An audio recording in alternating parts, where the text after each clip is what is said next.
Welcome to NC Political Tea, the home for conservative truth with a side of Southern charm. From the hollers of the Blue Ridge Mountains to the sandy shores of the Outer Banks, we've got our finger on the pulse of every political heartbeat in the Tar Heel State. So grab a sweet tea, kick back, and let's dive deep into the 2024 election madness. All right. Hello. Welcome, everybody. Happy Tuesday. It's a scorcher out there today. Hey, Margot. Hey, how are you? I'm great. I'm laughing because we're in the midst of studio prep here, and I've got MacBooks and everything trying to get the studio up and running. That's okay. I mean, all we're doing is we're delivering information. We're going to try to make it look as classy and professional as possible here at NC Political Tea, but it's a work in progress, man. Yeah. Next week, it'll look totally different. I may have a different background even. Oh, wow. Okay. Taking it to the next level. Got to take it to the next level if you're going to break news.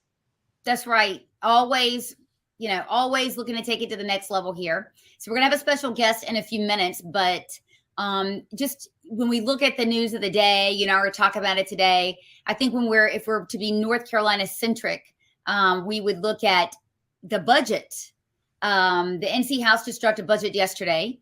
And let's just take a look here at a little portion of Governor Roy Cooper, a Democrat governor, might I add, his wish list for the budget. You ready? Oh, yeah. Okay. $135 million for daycare. So what this is going to do is during COVID, federal dollars paid for people that couldn't afford daycare. Okay. I don't agree with that, but it did. And so Roy Cooper wants that funding up at high level. The figure that you see right here, Margot, this is 75% of federal level. Taxpayers are going to kick in. You know what's really sad about that is why are we subsidizing daycare? Listen, we have a problem here in Western North Carolina. We don't have enough daycares, but I don't think it's incumbent upon the government to subsidize daycare. Right. Absolutely. It's getting the kids earlier, indoctrinating them, and then paying for family services. My gosh, we're already paying for breakfast, lunch, and dinner for every child here in North Carolina. So let me go on. So $1.5 million to continue on studying learning loss and giving that to UNC, which is their education department is nothing short of Marxist radical nut jobs. Well, we know that, and that's just a waste of funding. Every time you say something, I look at this and subtract it from the $100 billion surplus, and we're going to land up with nothing. Well, this is what Cooper wants. Also, $7 billion increase in K through 12 public funding. That's a 25% year over year increase. But I'm just joking. That's some of the highlights of the North Carolina Republican budget that we were just looking at. Well, listen, I also saw they want subsidies for ballet, music, movies. I mean, things I was like, are we in California? Well, the Republican Party, the Republican leadership here in North Carolina has been totally captured. You've got the voting, the body politic that is conservative, and you've got the leadership, which I've been very open about it, is rotten from the top. They want to give away our money on Democrat things. So what's the point in an election year of making Democrats more electable to the socialist base? What's the point? I don't understand it. It's hard to relate to. When did we start funding ballet lessons or ballet theater things? That's just, why is North Carolina doing that? It's socialist. It's wrong. It's everything that conservatives stand against. And it's a welfare state. The government has grown bigger and bigger and bigger under the leadership of the North Carolina Republican Party. It's very frustrating. It is frustrating. It's hard to watch our state go from a very conservative state where we really don't have a lot of local people involved in politics to try to give education to people, then to find out that our own party, my party, I can say that, is doing this. Yeah, it's really disappointing. And I told someone the other day, it's hard to be a cheerleader when they keep burning my pom-poms. Yes. And as much as I love this party, I support this party. Again, the leadership, let's not forget, this is our money. So while the leadership of the House goes around and says, rah, rah, sis, boom, bah, we've got money left over, that means you tax us too much, you idiot. That's exactly right. A surplus in government, that's like revenue. That is revenue. They're not a business. They shouldn't have a profit. You're supposed to balance your budget. Well, I'm reading stories about how Tim Moore and others have given money to their friends and their pet private projects. Our money, by the way, the hubris and the ballsiness, quite frankly, of the leadership up at the General Assembly is breathtaking. Well, it's very reminiscent of the last budget they passed, where we waited to the very end for the NC innovations, squandering of funds. And what we're noticing now is they wait till the very last minute. They put it out with knowing there's going to be criticism, and there's always a bunch of filler, fluffy things that we don't want. Right. That's taking our money. Correct. At a time where, everything, cost of living has gone up exponentially higher. Look, I remember, I know this is terrible. I remember when I could get 2 McDonald's hamburgers. I mean, I was on that like it was my job. 2 for like $1, right? It's $4.50 right now. So that's really 100%. Mm-hmm. And I'm damn mad about it. I don't eat at McDonald's, but that's surprising. I used to take my daughter there when she was little. Right. Yeah. I mean, but look, when you're on the go. Yeah. Well, you have kids, and you have to grab for them and go. I get it. Yeah. I totally get it. Yeah. I mean, Listen. It's confessions here. We have a lot of them. We do. Scrambling to start the show, trying to decide which cameras to use, but we won't get into that. I mean, just for the record, guys, I have an old MacBook Pro. I just use my camera on my computer. That's the way real podcasting should be. We could pull it up on the fly and do it anytime we want. And after talking to you about that, because I only use my phone. This is just a light. Right. And a light. In a ring light. Yeah. In a ring light. Right. So we're just going to get more professional in here. I don't know if people are going to stand it. Yeah. I might have a microphone. Okay. Listen, I have a microphone. I don't know how to use it yet, but we're baby steps, guys, baby steps. So we have another, let's see, something to talk about. So this is crazy, you guys. This is, yeah. Can we talk about this? So it looks like caught on camera in LA, the arrest of NC employee facing felony charges involving a child. Well, you know what's going to happen, though. It's California. Well, yeah, but he lives in NC, and this Department of Revenue, he's with the Department of Revenue, you guys. I believe he's a Cooper appointee. Do I have that correct? You do. You absolutely do. How shameful. Yeah. I mean, and John Warren put, hey, you guys are talking about sexuality. You're talking about it. But what you're not talking about is the arrest of your head honcho. Margo, how many people do you think that gentleman has had to write up for inappropriate, maybe sexual harassment or something like that? Isn't that the pot calling the kettle black? Yeah, it's really weird. It's really funny. I didn't know this until recently. HR people in that kind of position are certified. There's a national certification they have to take.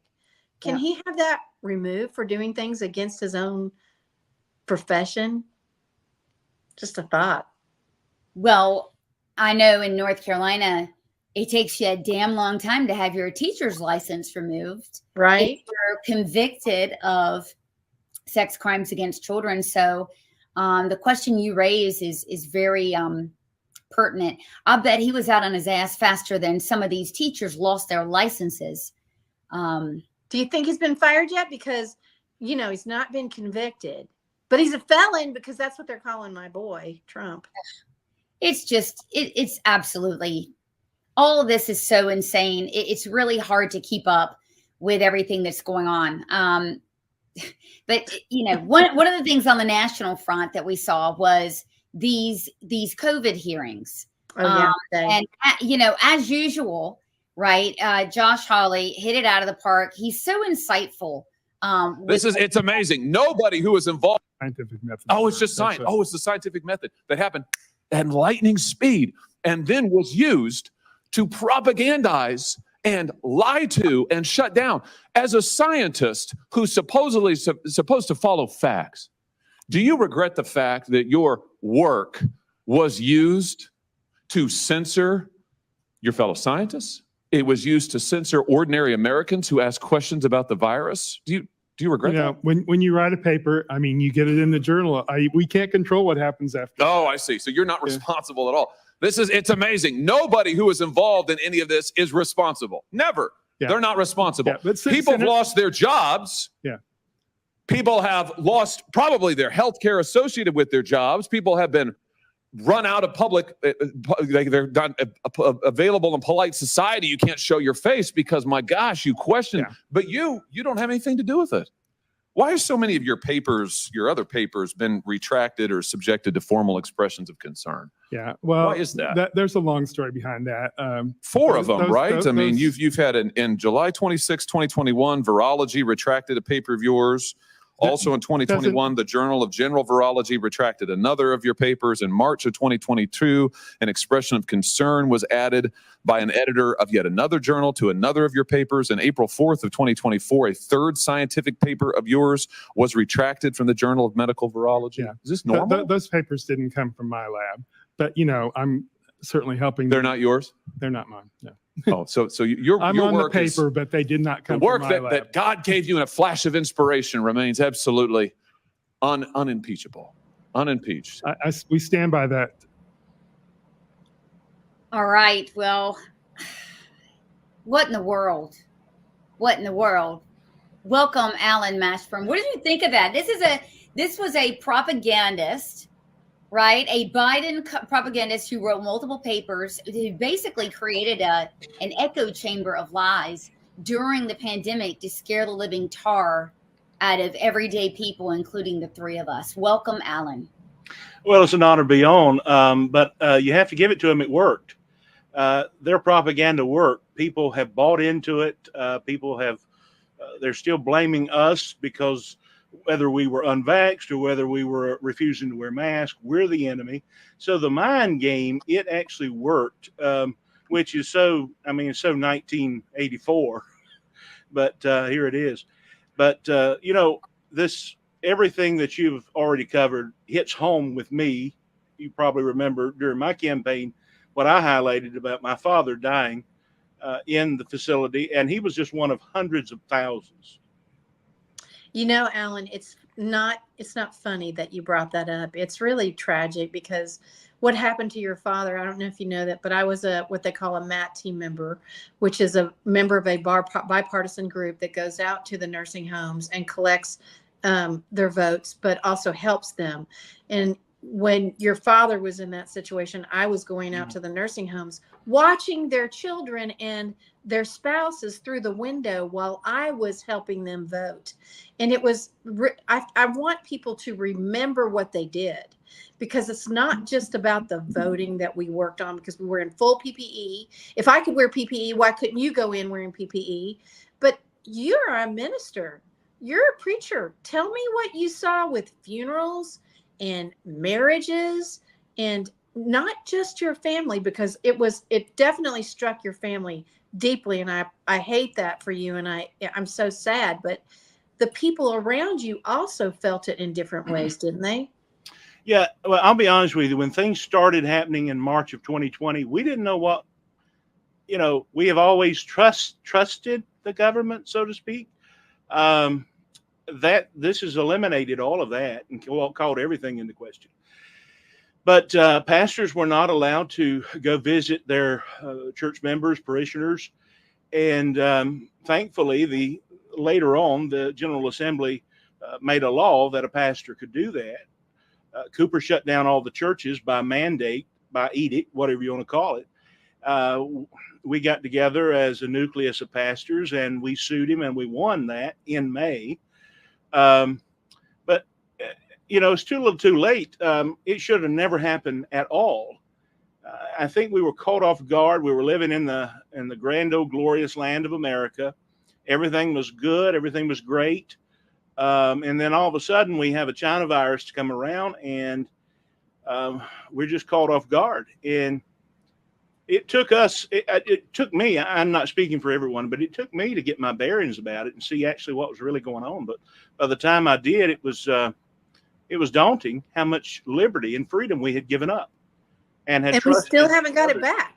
Still haven't got it back. And, March 15th, we were forbade to go in to visit my father. We fought that. I get letters and emails all the time when I bring that up on social media. Why didn't you fight? Well, we did fight. We went, and finally we demanded to go in. But how long did it take you before you could actually get in and see your father? From March 15th to May 14th. Wow. And he died the 15th. And they only probably gave you that courtesy because of the where his illness was, probably. They relented after I won't say I threatened them, but I did get pretty bold with them, and demanded to go in, and you're not stopping me. So that and his health, where it was, they relented, but we still only got 40 minutes. 40 really? Minutes. They limited your time in there as well? They limited our time, 40 minutes for three family members that went in. We gave majority of that time to my mother. And so I really only got about five or 7 minutes with him to say goodbye, to tell him he had been a fantastic father. And so it still hurts. Absolutely. I'm sure it doesn't just hurt. It angers you. It should.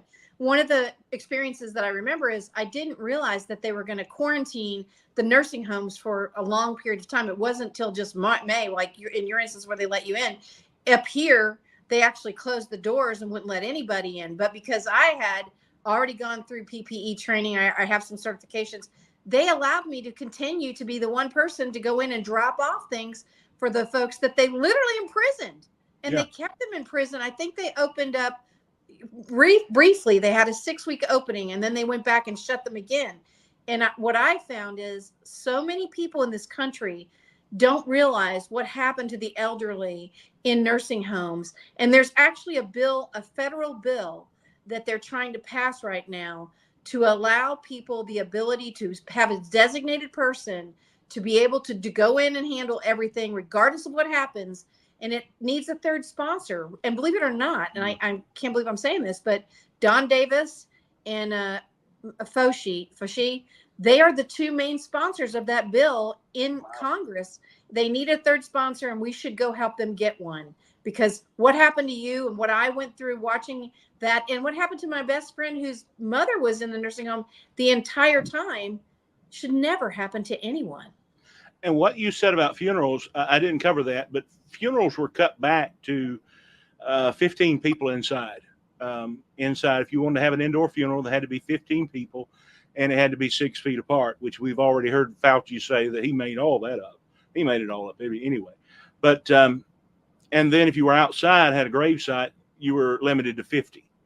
Well, my father died right on the tail end of the George Floyd incident. The man who had 3 or 4 funerals, and one happened to be in North Carolina. And you can probably pull up the footage on the internet. That building is packed at his funeral in Rayford, and hardly a mask in the entire building. But we were forced to have an outdoor memorial service, and in which people were afraid. The county sheriff was there, but only as a friend. He's a friend of the family. So people thought when he pulled up, they thought, wow, we're in trouble. And he let them know, hey, I do not believe in this. This is not constitutional. I'm here to pay my respects just like you. So thank God for county sheriffs. Yes, sheriffs are very important. And I think, if you want to talk about the bright side, which there's very little bright side to this, is that we learned, Alan, how important local government is. Now, I saw you out on the trail. I was running a couple of campaigns. You were running for lieutenant governor. You and I got a lot of chance to talk. We talked about this. This is the fire that drives you. This is what motivates you. But I think we talked on a number of occasions about really working from the inside out. And that is having a firewall, if you will, from your county commission. If you have a city council, obviously school boards, we talked a lot about it, but your sheriffs, your DAs, right? Those are important races. I learned firsthand the first line of defense from a tyrannical state government or federal government is your county officials. You have to get that right. You have to get the county commissioners right. What they rule every month affects your lives day to day more than the federal level. Yeah. And you have to get the Board of Education right. And you have to get the county sheriff right. You have to have conservative people in there with the right values that love the Constitution and are willing to protect it come hell or high water. Right. And we've seen, you guys, hell and high water. Literally. And so again, I'm just looking for a ray of hope here. So please, don't shoot the messenger. We saw here, I believe it was in Kansas, the Kansas AG now is suing Pfizer. Right. Because, by the way, guys, I guess he must be a conspiracy theory follower also. Right. And another one of these, crazies. Except he has all his facts. Well, and you know what we always have, and the medical freedom people always have, etc. But now, in fact, I noticed a little bipartisan pushback in this hearing today that Democrats are finally agreeing. They're not finally agreeing. They're up against the wall, you guys. They have no other way to turn because the facts are the facts, right? And at a certain point, you can't run with BS all the time. You've got to get the facts. And I think that we're at least getting a little closer, but your AGs are important also. I can guarantee you Jeff Jackson wouldn't touch this lawsuit that I just put on screen with a 10-foot pole. Dan Bishop will. Absolutely. We all know that Josh Stein refused to defend our state treasurer when he fought for every North Carolinian, in effect, and he refused to defend him. So, yes, we have got to get Dan Bishop elected. That will change the trajectory of the state. I think also we have to get Luke Farley in office too, because 100%. Dan Bishop doing the legal thing is what we absolutely have to protect us. But Luke Farley in charge of OSHA being able to say, we're not doing this is another piece of it. They work hand in hand. Yeah, he ran on that and he won. I mean, Luke Farley is another guy that ran a statewide race, right, against a darling of the establishment that didn't raise a finger during this whole COVID thing. And in fact, just was remarkably mute. And he went out there and whipped his butt based on that. People want, not Republicans, people want the choice whether or not to vaccinate, particularly their children, on something that's not proven. And I think running on that, we're going to have a great degree of success on that. Well, I want to know why the candidates aren't talking about this more. Everybody wants to talk about the economy. Everybody wants to talk about the educational matters, and they're all important. But they're all 1990 topics, so to speak. We have got to go back and remember what the Democratic Party has done to our people, and never lose sight of this. And everything you just talked about was implicated and affected the economy, education, family, great point, laws. And thank God, there is one ray of a silver lining, if you will. We saw how bad. Now, Sloan, you've been on the cusp of this for years, so this is not applying to you, but I'm talking about the rest of us. We saw how bad the educational system was becoming and had become and lost, gone. So it really uncovered everything. Everything came to light.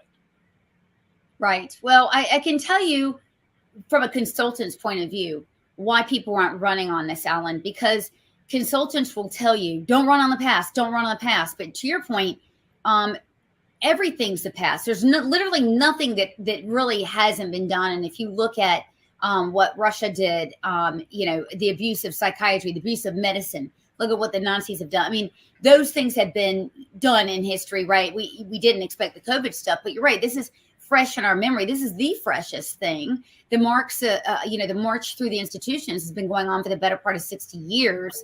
So why aren't people doing it? Is because consultants, in my opinion, haven't really, I have, but they haven't figured out a way to message this so it's actually relevant right now, right? Well, I fired my first consultant, so maybe why I lost. But no, I understand your point. I Yeah. understand But your you know- point. But our past is going to be our future if we do not take Well, this. well, it still is, because before you got on, we shared this. Let me see if I can get this back up here. We shared this presentation where we were like, oh, okay, well, guess what, guys? Well, let me see if I can get it. Whoops, I got to add it back in. But we shared a presentation that showed that North Carolina, possibly, if we accepted North Carolina House's Republicans budget, we may be continuing on funding levels where the feds came in, gave us a bolus of cash to hire psychiatrists in the schools. We don't need them. To pay for daycare for everyone. We don't need them. Why in the heck are North Carolina Republicans rushing in to keep us at that federal level for that COVID stuff? So you are right, sir. Right now, what drives inflation is government spending. And we're continuing to do that even though COVID is gone. Mhm. Well, there's another piece of it, Alan, that we don't talk about. None of us in North Carolina talk about. They manipulated our election laws. They literally allowed no witness, no signature ballots against the law here to manipulate the election in North Carolina. And very few people talk about that. It wasn't just education. It wasn't all these other things. They manipulated our voting rights. Mm-hmm. And we have to fight for them back. And I'm like, let's see. It's sort of like when you drop your cell phone in a toilet, right? And it's ruined. And then you get it replaced and you're all excited. I'm like, wait a minute. I damaged my phone first. Then I had to get a new one. Why am I excited? It's been a pain in the butt, right? We're having to fight for the rights that we get. So some of these things we're celebrating, great. We got the mask law back. Oh, wait. You mean that was, and if you, do you know what I mean? Like we're having to, and they want us to be jovial about earning some of our protections and our rights back. This is insanity. Well, it is, and it's all part of the playbook. It's psychological warfare to them. So they want to treat us like the minions that we are and give us a few peanuts here and there, and we'll be happy and we go on and celebrate and we'll be appeased. Not so, my friend. We live in the United States of America, and it's time we started acting like it. Absolutely. Correct. You know, our legislators should never make a law unless and until it extends the liberty of the citizen. It's not for the welfare state. And, Right. I'm getting very frustrated at the continual march towards the welfare state from some of the leaders in our party. I know you're frustrated too. Well, I'm but very that frustrated. I was very frustrated about Medicaid expansion because, yes, people got health care that never had health care, but here we are. We've grown the government. We've mushroomed everything. It's these guys are politicians, and sadly, they have lobbyists up there with big checkbooks, and they're writing checkbooks. Blue Cross Blue Shield have their own lobbyists. Everybody's got their own lobbyists. Everybody except us, we the people. Right. So we're going to rue the day we ever heard of Medicaid expansion. We already seen that. I was forced over there from Obamacare. I didn't have a choice based on my income level. So now I'm not a multimillionaire, which you probably already knew that. So we're going to rue the day, and I don't see how we can continue on this very long, be sustainable. We can't. I mean, part of the budget in there was Medicaid overruns. Now, the critics will tell you, the critics are all over me because I've dared to say stuff, and I will continue to say stuff. So critics, you're listening right now, stuff it. Anyway, we're seeing some of that in the House budget, that a lot of money is going to Medicaid overruns. Why? Because you can't trust the federal government. They're going to tell you, yeah, we'll reimburse it a certain amount, but guess what? Whoopsie. That doesn't always happen. So we're going to be on the hook for all of this. We're paying, we're giving better benefits to able-bodied adults who aren't working than we are a middle-class head of household that might lose their job with 4 kids. This is wrong. It's disgusting. And it's why we are Republicans, in part because we don't believe in socialism. Well, give you an instance, an illustration. And Margot, I'm sorry if I might have cut you off a moment ago. Just speak over me. That's fine. I'll hush. But if I don't say this, I'll lose this thought. I went to the dentist the other day, had some dental work. You don't need to know about that, but here's what I'm saying. My copay was $4 under this Carolina Complete. This is Medicaid expansion. I've never gone to the dentist in anything for $4 ever. And, to me, it's great. It's awesome. But here you have a system that is exactly what Hillary Clinton wanted when she wanted universal health care. Now we're bringing it full circle. Yep. And soon you're going to see a government that is picking and choosing who they want to keep on lifelines, what medications they will say no to. They're already doing that. Our state treasurer can testify to that. So you're going to see more episodes that's going to start resembling euthanasia. Now, I said that word, and I'm going to be called a conspiracy theorist. But as of right now, all I see is conspiracies. I don't see any theories. Well, I think there's another piece of it, too. We're going to get to the point where it becomes more profitable, more accessible for someone to be on disability than it is to work, because of all the benefits that they get. So it'll be 50% of the people paying for the other 50% of the people. And that's not good either. No, it's unsustainable. Absolutely. So the American dream is already gone. And I say that, can it come back? Yes, if things are drastically changed. I'm saying that as a former entrepreneur, a former business owner, a middle-aged man. I'm saying that right now, to buy a house, my daughter is probably going to be getting married within the next 3 years or so. And I can't even imagine what it will take to start a family, to build a home, to buy a home, to rent a home. I mean, where I grew up in Moore County, and you probably know that's the golf capital. US Open was just down there. We're talking about $2,500 a month in rent in some places, and then, at $1,600 in other places. So the point is, when me and my wife got married, we lived on $230 a week. Alan, I know you've been up here. It's the same thing. Yes. Rents here are $3,000, $1,800 in a very depressed. I mean, it's not got the kind of businesses you have in Moore County, and definitely we don't have enough workforce housing. It's what's sad is what you're saying is happening there is happening here too. Yeah. It's happening everywhere. And it's because of these stupid New Deal policies, these silly policies of the left that are going in. We need an open economy. We need the government to stay out of our business. Absolutely. We just need the American people to thrive. And the only way to do that is to take off the reins and let them go. Well, speaking of taking off the reins, we all three worked really hard for the Women in Sports bill with one particular person, Peyton McNabb.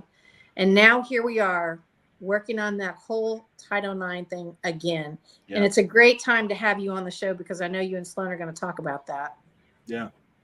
Yeah, well, this has been in the news for quite a while. Biden has been threatening to update. He calls it an update. We call it absolute bedlam.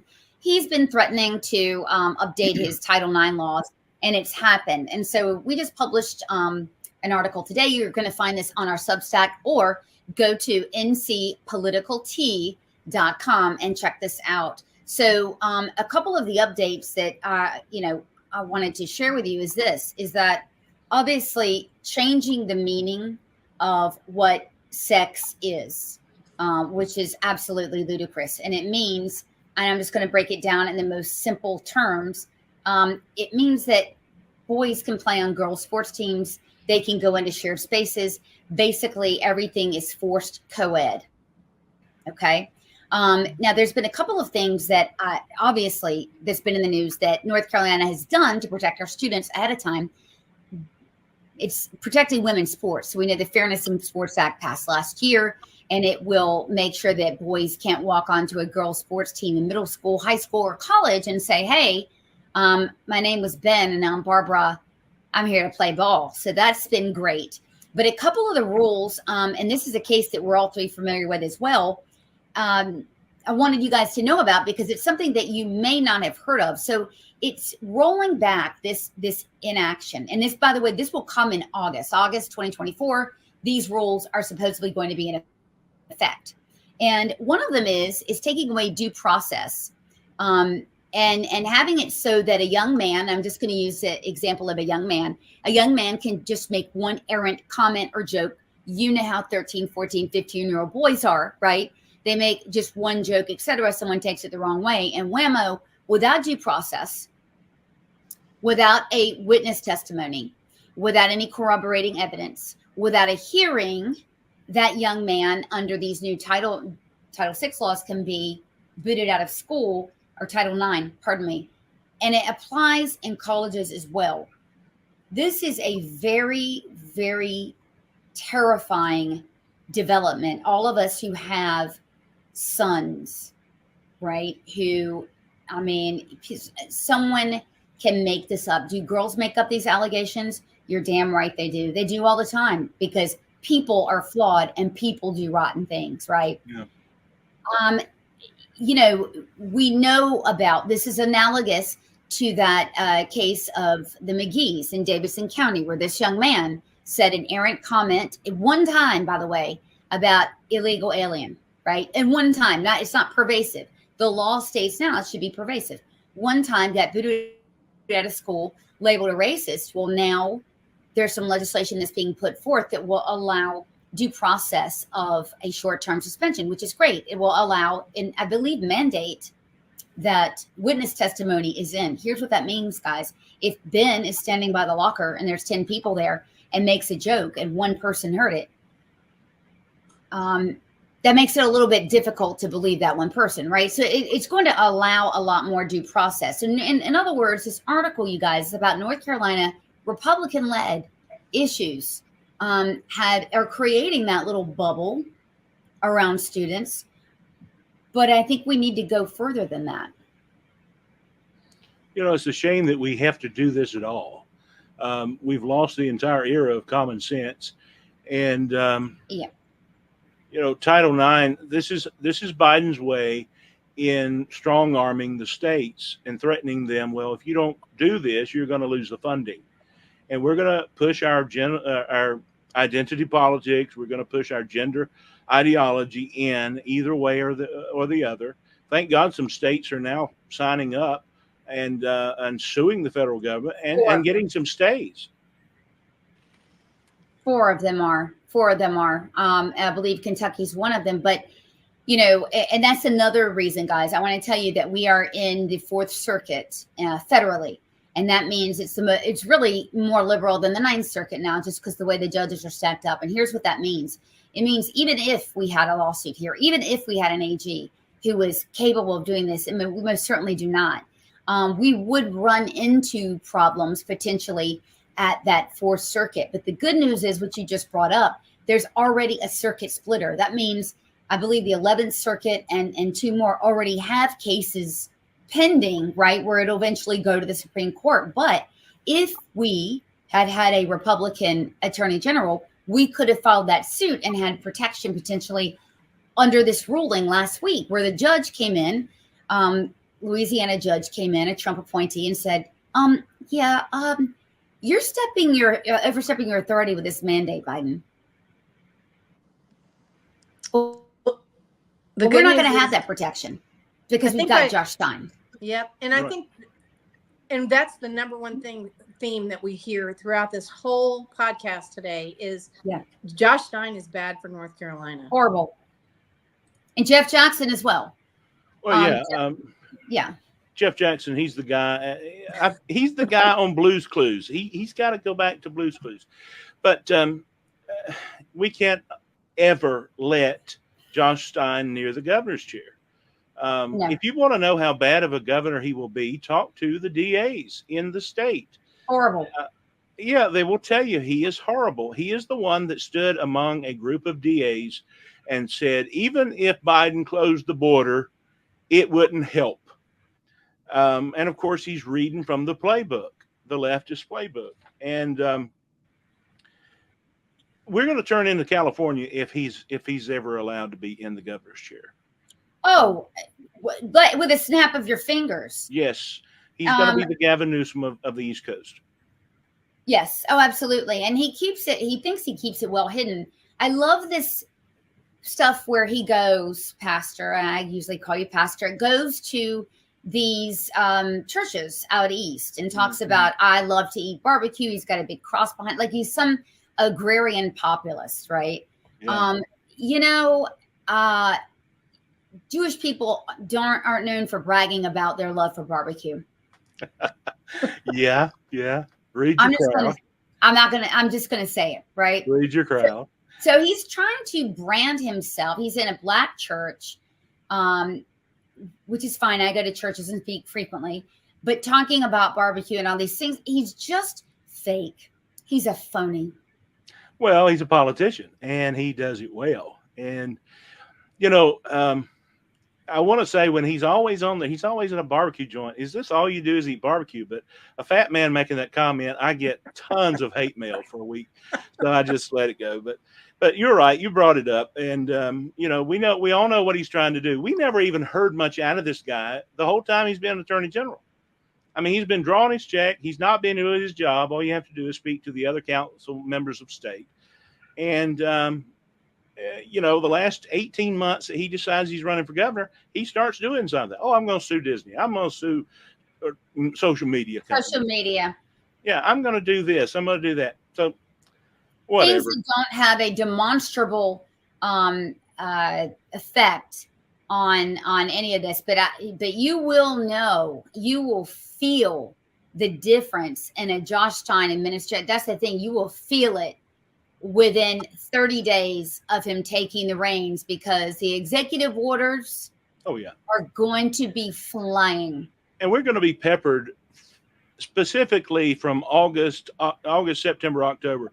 We're going to be peppered with so many infomercials and so many commercials against Mark Robinson. Look, everybody knows I'm a good friend with Mark Robinson. Margot, you are a great friend with Mark Robinson.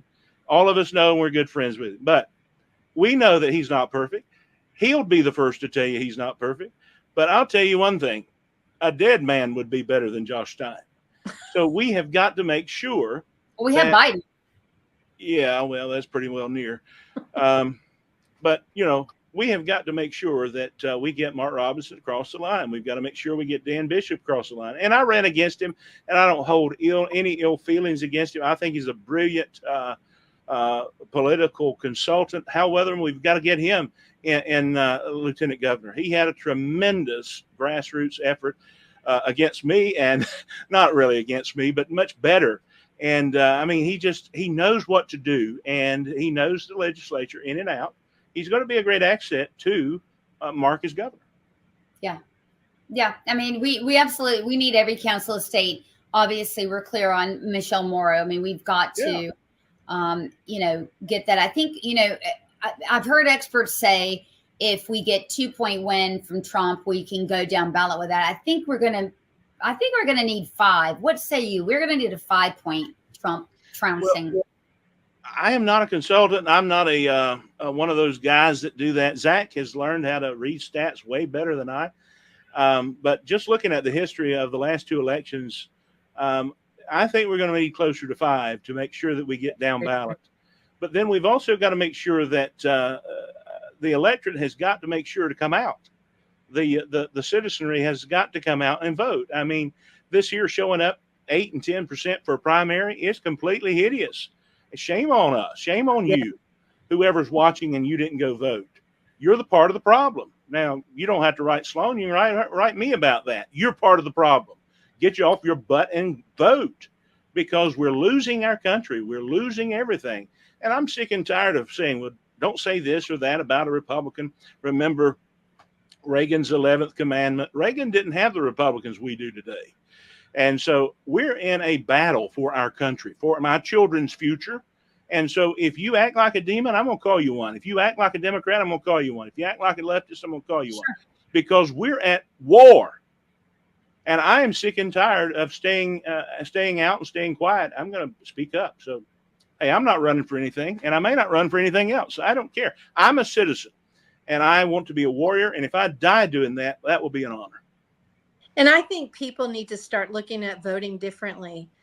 Protect yourself locally and work your way up the ballot. Start a dog catcher. Make sure you got a good one. Go up to the soil board, up to the county commissioners and the board of education, and go on up the ballot. Don't go down the ballot, because you need to insulate yourself as locally as possible and then move it upward. And I think that's one of the things we've done a bad job of talking about, really helping people understand local races so they understand where they can protect themselves, aside from where you may not make it, But you also have to bring people to the polls. It can't be just you and I doing this. Yeah. You've got to take 2 carloads full of people. Go when you're voting in the morning, and then come and make sure. Do a neighborhood roundup. Yeah. Take your car. You got an SUV. Get your ass in here, Mary. You hadn't put it. Okay. All right. I'm watching you. Blah, blah, blah. Guilt works very, very well. Breakfast with a ballot. Yes. And thank you for putting up with my tirade a moment ago. But we all three get very passionate about this. And I want to speak to my genre, my cohorts, my colleagues, pastors. You need to change what you're doing, because right now you're not doing anything. And you need to start being engaged. It doesn't mean you have to tell people how to vote, but you need to see that they do vote. Make sure they're registered to vote. And if you're doing your job in teaching and preaching and discipling, they'll know how they should vote. Well, a biblical worldview. I mean, there's only one party that is, respects it. I mean, look, the left is calling people with a biblical worldview Christian nationalists. I don't even know what that means. I mean, you guys know that I'm called an anti-Semite every single day, right? Because I'm a Republican. I mean, they don't actually know. So we are being constantly assaulted. You're actually called much worse, buddy. I am. We all three are called much worse. We're all called. You know what? I was just listening to this guy the other day who is a streamer, which is what we are, content creator. And he said, look, guys, there's 3 levels of content creation. And I want to ask Alan what you think about this. There's 3 levels. You can write. I mean, I was a journalist before I did this. Long time. Yeah. Didn't have a problem, by the way. You can do podcasts, or you can live stream and show your face. But you have to remember, when you do that final one, people will dox you and come after you, the likes of which you have never seen, because there's something about showing your face. Oh, yeah. That ignites rage and fury. Alan, have you noticed that? Yeah, quite a bit. I've had people show up here at the church and threaten to kill me in the parking lot. Oh, wow. I've had to draw my weapon in the church parking lot. So yeah, we've had some of that. Our family has been followed. And I'm talking about specifically my girls have been followed on the highway from parking lot to parking lot. But they handle it well. I've looked at them several times and say, hey, I'll do whatever I have to protect my family. And they say, you continue doing what you're doing. Because they recognize how important it is. And, but you're right. You can do all 3 of those things. The first 2 doesn't matter. No, you get compliments or people ignore you. Yeah. The first time you put your face. Yeah. Yeah. You do that and you are a target. You just can't care. I mean, I have to tell you, there's no more brutal audience than TikTok. They are keyboard warriors. A lot of them don't have channels, and I don't care what they have to say. I'm not here for them. I'm here to save my state. If you want to join me, come on. But if you don't, you mean nothing. Your voice doesn't matter to me, and definitely your keyboard warrior activism doesn't matter to me. The other good thing is, on TikTok, there's a block button. Well, we have one more segment, and we're going to talk about the librarians in North Carolina, because they've asked for something specific. Okay. You ready? Okay, I'm going to let you, hold on. I'm going to let you do that, and I'm going to back out of this just to make sure. You ready? Yeah. So Alan, we have one more segment to talk about with you because I know how passionate you are about books in classrooms. And I don't know if you've noticed or if you saw today that the librarians in North Carolina would like to be able to purchase new books for the libraries in the schools in North Carolina. And I thought I'd get your take on that. Well, they have been purchasing books, obviously, and it's been books that we object to. So I am scratching my head a bit mentally here and wondering why you need that money, additional money, and haven't you been buying books? And you should have money allocated annually in your budget for that. So I'm having a little, you caught me a little bit off guard there because I haven't seen it. But obviously they are buying the book somewhere. Well, and I had no idea until I started following you, how much power a librarian has. I didn't realize they had all the purchasing power. They get to decide what materials. Yeah. And you know, some will tell you that they don't have an opportunity. It comes with a lot of books that they are sent, or they want majority of the books in the lot, so they just go ahead and take it or accept it or order it, whatever. But you have freedom. I mean, you have discretion on what you put out. I remember as a child growing up, there was a section that was taken out, and looking back, I remember what it was. It was Godzilla. It was books like Godzilla, Wow. and you opened it up, and it was stuff that kids wanted to see because we were watching Godzilla.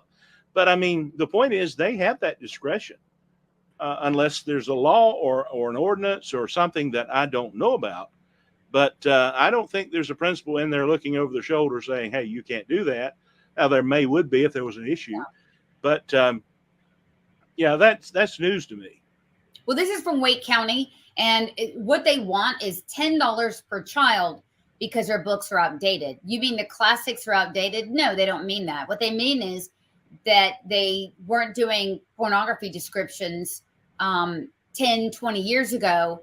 Now all that's kosher and all the rage. And so they want to have the ability to do that. We know Wake County. We know what they're all about. Yeah, that would be an easy no for me. That is the highest funded. Now, correct me if I'm wrong. It's the highest funded state public school system in the entire state. Is that correct? That is, yeah. I was thinking I was right in that. And every year they want more money. Oh, I know. I live in Wake. Yeah, obviously, you're probably going to be moving soon, but or I would. But I mean, they want more money for everything, and now they're wanting $10 more. I mean, that's a slap in the face for every voter, every citizen. Yeah, it really is. On top of the failing schools and all the other garbage going on. So, thank you for coming on. I mean, it's great. We kind of ran the gamut tonight. We talked about the various mandates, Title IX and COVID. They are not passed. They are present, and they are going to get even worse. And just how important all these elections are. And we have a program, Alan, where we're challenging everyone that's listening to us or reading us, because we do have a blog at NC Political Tea, to talk to 18 people outside of their normal social circle every week. Not about politics, maybe, but about something that is an issue that's concerning the community. Mm-hmm. So totally doable, right? But I wanted to ask you this in closing. How would you approach that if you're at church? Because we go to religious services, et cetera. How would you broach this subject, not necessarily politically, but it just bringing up these issues with a parishioner? Well, as a pastor, I can tell you that that would be easy to do because everybody in a church knows someone or they have personally been affected by some of these things that we've discussed. So you're not going to find a whole lot of people with the same mindset as they had in 2020. Their eyes have been opened. We're seeing now things about the vaccine. People around my area would defend the vaccine. They would call it godsend, a godsend. And I even had one man reach out to me and want me to come to speak at his church and tell his people that that it was of the Lord. And I said, no, not doing that. So I see what I see in our churches. I see things have changed to the point that eyes have been open, and I think it would be rather easy to do that. Now, will it be testy? Will it be heated? Maybe. It depends on who you're talking with and how in depth you go. But it's a conversation worth having. All right, very good. Remember, 18 guys, 18 per week. If you get to that Sunday and you've only talked to 10, then you know that during church or something you're doing on Sunday, you got to make that extra 8. We got to make it. So, well, Yes. Thank you very much. It's Honored always to a be on pleasure. here. Alan, it's always a pleasure to see you. I hope you get to Western North Carolina soon. We miss you up here. Yes, we will have to make our way back up there. And Peyton and her mom text me quite often, and always great to hear about them. And by the way, Peyton and Riley are coming back for the Title IX, coming back in Chapel Hill. Thursday, 5:30. I'm going to put this up there. 5:30. It is a celebration of ass-kicking women who have said no. No, we are not going to be made spectators in our own sport. Thank you very much. This is going to be celebrating, honoring, and gaining strength and steam to continue to fight this Title IX battle that's up ahead of us. Well, I can tell you, you two ladies, your name is quite feared among the leftists. And so thank you for what you're doing all over, not just in North Carolina, but you're having an effect across the nation. Well, we appreciate that. Our goal is to save our state more than anything. And it's partners like you and Peyton and others and heroes like you guys that help us do that. And we appreciate you coming on. Hey, our veterans, our military folks, they're the heroes. If we can't do what we're doing right now, then what they did is in vain, and that will never happen. So we've got to take a stand. That just gave me chills. Well, thank you for coming on. Thank you, Margot. Friend, I'll see you on Thursday. See you up Thursday. Okay. All right. I'll be in Washington, so I'll be checking in with you and see.